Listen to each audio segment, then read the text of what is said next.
The charges against President Uhuru Kenyatta may have been dropped, but the conduct of his government is now back under the spotlight. The judges who dismissed Kenyatta's case found the Kenyan government had failed to fully cooperate with ICC prosecutors, but they decided against referring the country to the court's overseeing body, the Assembly of State Parties. An appeals chamber has now urged the judges to take a second look, pointing to contradictions and errors in their judgment. The appeals chamber finds that the trial chamber erred in the exercise of its discretion by conflating the non-compliance proceedings against Kenya with the criminal proceedings against Mr. Kenyatta, by failing to address whether judicial measures had been exhausted.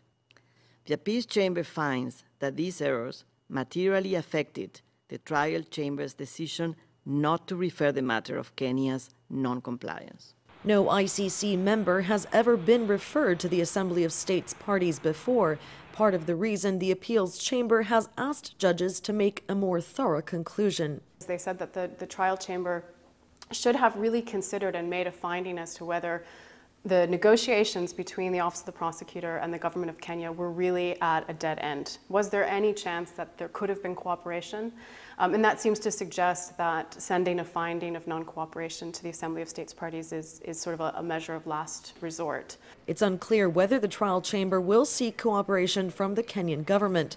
But if judges uphold the original finding of non-compliance, they may well come under pressure to refer the matter to the UN, which could mean sanctions.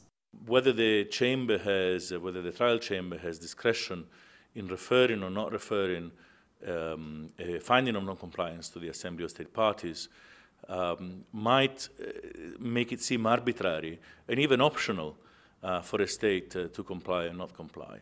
The issue gets to the heart of how much power the ICC yields over member countries.